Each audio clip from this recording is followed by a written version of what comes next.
ತಂದನಾನೇ ನಾನೇ ನಾನೇ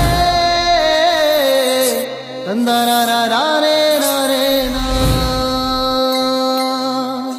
ಅನ್ನದಾತ ನೀನು ಜೀವದಾತ ನೀನು ಅನ್ನದಾತ ನೀನು ಜೀವದಾತ ನೀನು ನೀನಿಲ್ಲದೆ ಇಲ್ಲ ಜನಜೀವನ ನೀನಿಲ್ಲದೆ ಇಲ್ಲ ಜನಜೀವನ ನಿನ್ನಯ ಬೆವರಿನ ಗುರುತು ನಾಡಿಗೆ ಇದೆ ತಾನೆ ಒಳಿತು.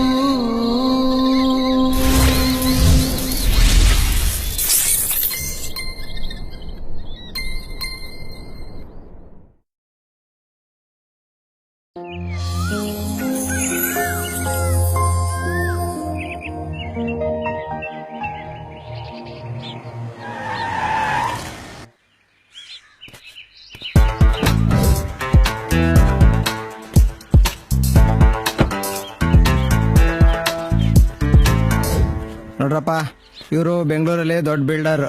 ನಿನ್ನೆ ನಾನು ನಿಮ್ಗೆಲ್ಲ ಹೇಳ್ದಂಗೆ ನಿಮ್ಮ ಜಮೀನಲ್ಲಿ ಇವ್ರಿಗೆ ಸೇಲ್ ಮಾಡಿದ್ರೆ ಎಕರೆಗೆ 20 ಲಕ್ಷ ರೂಪಾಯಿ ಕೊಡ್ತಾರೆ. ಇವ್ರು ಮಾಡೋ ಲೇಔಟಲ್ಲಿ ಒಂದೊಂದು ಸೈಟ್ ಕೊಡ್ತಾರೆ. ಅಷ್ಟೇ ಅಲ್ಲ, ಓಡಾಡೋದಕ್ಕೆ ಕಾರು ಕೂಡ ಕೊಡ್ತಾರೆ.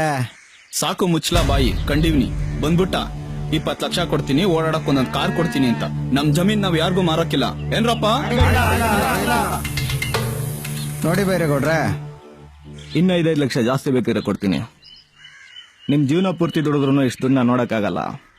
ಮನೆ ಬಾಗ್ಲಿಗೆ ಬಂದಿದ್ದ ಲಕ್ಷ್ಮಿನ ಕಾಲಲ್ಲಿ ಓದಿಬಿಡಿ. ಸರಿಯಾಗಿ ಯೋಚನೆ ಮಾಡಿ ಒಂದು ನಿರ್ಧಾರಕ್ಕೆ ಬನ್ನಿ.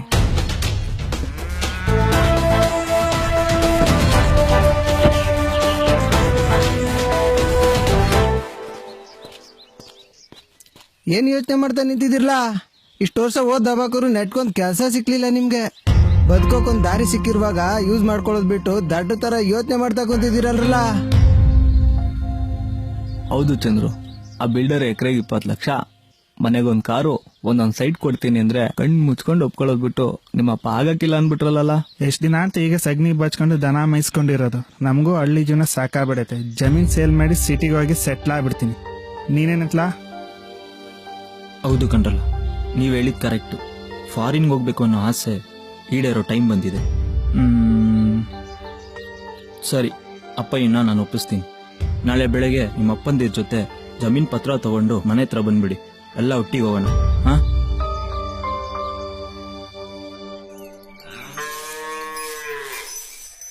ಅಪ್ಪಯ್ಯ,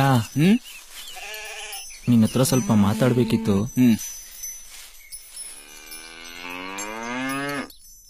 ಮಾತಾಡೋ ಮಗ. ಓದ್ ಮುಗಿಸಿ 1 ವರ್ಷ ಆಯ್ತು. ಇನ್ನೂ ಎಲ್ಲೂ ಕೆಲಸ ಸಿಕ್ಕಿಲ್ಲ. ಜಮೀನ್ ಮಾರಿ ದುಡ್ಡು ಕೊಟ್ರೆ ನಾನು ಫಾರಿನ್ ಹೋಗಿ ಕೆಲಸ ಮಾಡಿ ದುಡ್ಡು ಸಂಪಾದನೆ ಮಾಡ್ಬೋದಲ್ವಾ? ಏನ್ ಹೇಳ್ತಿದ್ದಿಲ್ಲ? ಇರೋದ್ 3 ಎಕರೆ ಜಮೀನು, ಅದನ್ನು ಮಾರಿ ಹೊಟ್ಟೆಗೆ ಮಣ್ತಿನ ನೀನು. ನೀನು ಫಾರಿನ್ ಹೋಗಿ ದಬ್ಬ ಹಾಕದ್ ಅಷ್ಟರಲ್ಲೇ ಐತೆ. ಸುಮ್ನೆ ಇಲ್ಲೇ ಬೇಸಾಯ ಮಾಡ್ಕೊಂಡು ಬುದ್ದಿರು. ಬೇಸಾಯ ಮಾಡ್ಕೊಂಡು ಇದೇ ಊರಲ್ಲಿ ಬಿದ್ದಿರಕ್ ನನ್ನಿಂದ ಆಗಲ್ಲ. ವರ್ಷಾನ್ಗಟ್ಲೆ ಕಷ್ಟಪಟ್ಟು ಬೇಸಾಯ ಮಾಡಿದ್ರು ನೆಟ್ ಒಂದ್ ಮನೆ ಕಟ್ಟಕ್ ಆಗ್ಲಿಲ್ಲ. ಬ್ಯಾಂಕಲ್ಲಿ ನೋಡಿದ್ರೆ ಸಾಲ.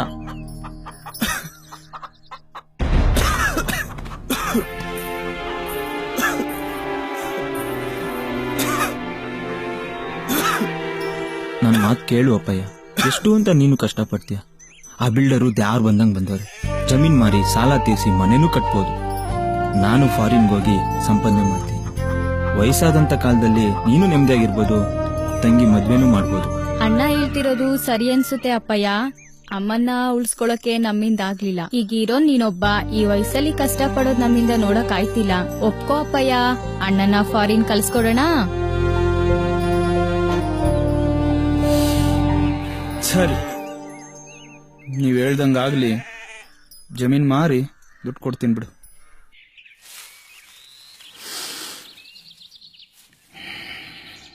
ತಾಯಿ, ಇಷ್ಟು ದಿನ ನನ್ನ ಮನೆಯವ್ರಿಗೆ ಅನ್ನ ಕೊಟ್ಟು ಕಾಪಾಡಿದ್ಯಾ.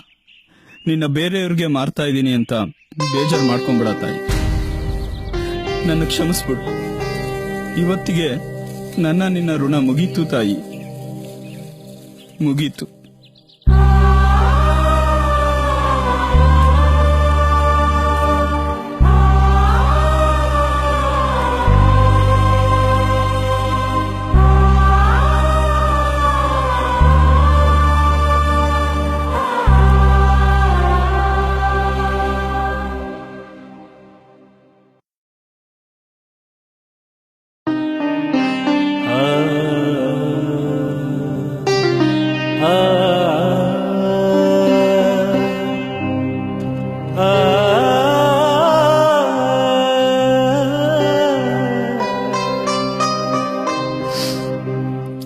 ಇದ್ದಿ ಜಮೀನ್ ಮಾರಿ ದುಡ್ಡು ಕೊಡ್ತಾ ಇದ್ದೀನಿ ಮಗ.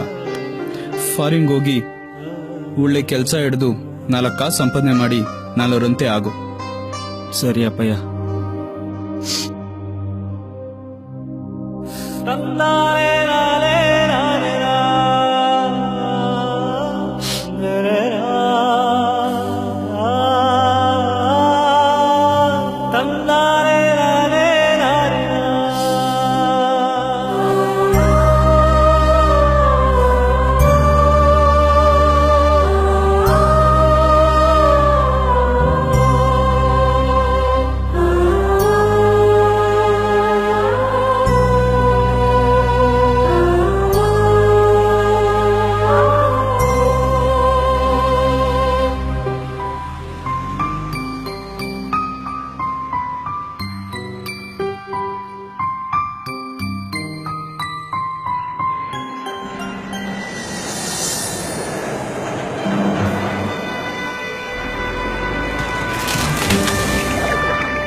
ಸರ್, ಈ ಏರ್ಪೋರ್ಟ್ ಅಲ್ಲಿ ಆಕ್ಸಿಜನ್ ಕಿಟ್ ನ ಕಂಪಲ್ಸರಿ ತಗೋಬೇಕು ಅಂತ ಕೊಟ್ರಲ್ಲ, ಯಾಕೆ?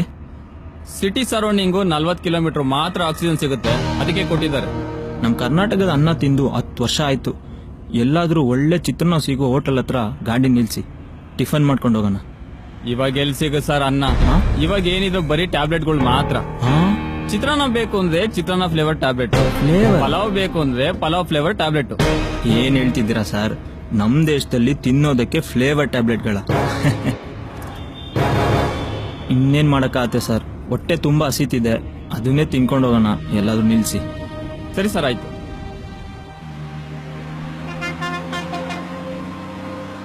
ಸರ್ ತಗೊಳ್ಳಿ ಸರ್ ಬಿಲ್.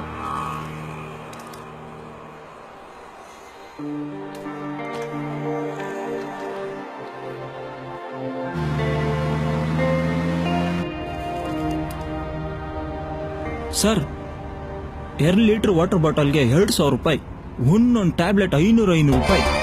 ಏನಾಗ್ತಿದೆ ಸರ್ ನಮ್ ದೇಶ? ಹೌದು ಸರ್, ಈಗ ಎಲ್ಲಾದ್ರೂ ಬೆಲೆನೂ ಜಾಸ್ತಿ ಆಗ್ಬಿಟ್ಟಿದೆ. ನೀವ್ ಇಲ್ಲಿದ್ದಾಗ ನೋಡಿ ದೇಶನೇ ಬೇರೆ, ಇವಾಗ ನೀವು ನೋಡ್ತಾ ಇರೋ ದೇಶನೇ ಬೇರೆ. ಇರೋ ಬರೋ ಕಾಡೆಲ್ಲ ನಾಶ ಆಯ್ತು, ರೈತರು ಅವ್ರವ್ರ ಜಮೀನುಗಳನ್ನ ಮಾರ್ಕೊಂಡು ಸಿಟಿ ಸೇರ್ಕೊಂಡ್ರು, ವ್ಯವಸಾಯದ ಭೂಮಿಗಳೆಲ್ಲ ಲೇಔಟ್ಗಳಾಯ್ತು. ಇವಾಗ ಕಷ್ಟಪಟ್ಟು ವ್ಯವಸಾಯ ಮಾಡಕ್ ಯಾರು ರೆಡಿ ಇದ್ದಾರೆ ಸರ್? ಹೀಗಾಗಿ ನಾವು ತಿನ್ನೋ ಊಟವನ್ನು ಬೇರೆ ದೇಶಗಳಿಂದ ಇಂಪೋರ್ಟ್ ಮಾಡ್ಕೊಂತ ಇದೀವಿ. ಕಳೆದ 10 ವರ್ಷಗಳ ಹಿಂದೆ ತಿನ್ನಕ್ ಅನ್ನ ಇಲ್ದೆ, ಉಸಿರಾಡಕ್ ಶುದ್ಧವಾದ ಗಾಳಿ ಇಲ್ದೆ ಲಕ್ಷಾಂತರ ಕಡು ಬಡವರು ಸತ್ತೋದ್ರು. ನೀರಿನ ಬೆಲೆ ಅಂತೂ ಪೆಟ್ರೋಲು, ಡೀಸೆಲ್, ಚಿನ್ನದ ಬೆಲೆಗಿಂತ ಜಾಸ್ತಿ ಆಗಿದೆ ಸರ್. ಸರ್, ಇವಾಗ ಎಲ್ಲರ ಹತ್ರ ದುಡ್ಡಿದೆ, ಆದ್ರೆ ಆಗಿದೆ ನೆಮ್ಮದಿ ಜೀವನ ಈಗಿಲ್ಲ ಸರ್. ಸರ್, ಆಕ್ಸಿಜನ್ ಮಾಸ್ಕ್ ಹಾಕೊಳ್ಳಿ, ಇಲ್ಲಿಂದ ಮುಂದೆ ಹೋದ್ರೆ ನಮ್ಗೆ ಆಕ್ಸಿಜನ್ ಸಿಗಲ್ಲ.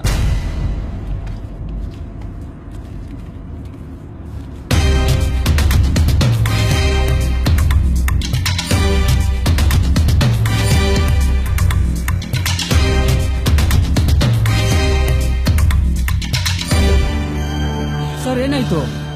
ಆಕ್ಸಿಜನ್ ಖಾಲಿ ಆಯ್ತು ಅನ್ಸುತ್ತೆ.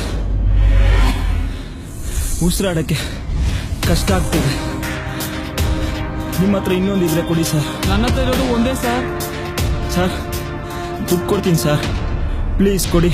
ಇದರ ಅವಶ್ಯಕತೆ ನನಗೂ ಇದೆ. Sorry sir.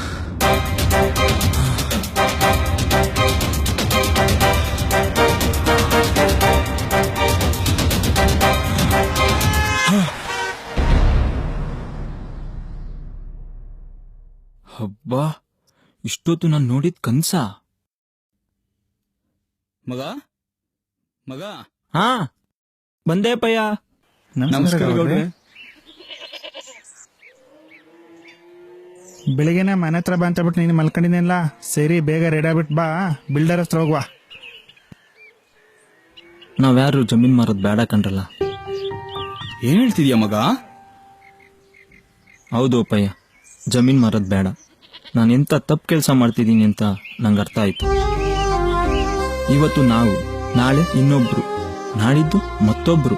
ಹೀಗೆ ರೈತರೆಲ್ಲ ವ್ಯವಸಾಯ ಮಾಡೋ ಭೂಮಿನ ಮಾರ್ತಾ ಹೋದ್ರೆ ಮುಂದೊಂದ್ ದಿವಸ ತಿನ್ನೋಕೆ ಅನ್ನ ಸಿಗಲ್ಲ, ಕುಡಿಯೋಕೆ ನೀರ್ ಸಿಗಲ್ಲ, ಉಸಿರಾಡೋಕೆ ಗಾಳಿನೇ ಸಿಗಲ್ಲ. ಅನ್ನ ಬೆಳೆಯೋ ಭೂಮಿನ ಮಾರೋದು ಒಂದೇ, ಎತ್ತ ತಾಯಿನ ಮಾರೋದು ಒಂದೇ. ಯಾರು ಬೇಕಾದ್ರೂ ಸ್ವಾರ್ಥಿಗಳಾಗ್ಬೋದು, ಆದ್ರೆ ರೈತ ಮಾತ್ರ ಸ್ವಾರ್ಥಿಗಳಾಗ್ಬಾರ್ದು ಅಪ್ಪಯ್ಯ. ನಾವೆಲ್ಲ ಭೂಮಿ ತಾಯಿ ಮಕ್ಕಳು, ರೈತರಾಗೆ ಉಳಿಯೋಣ.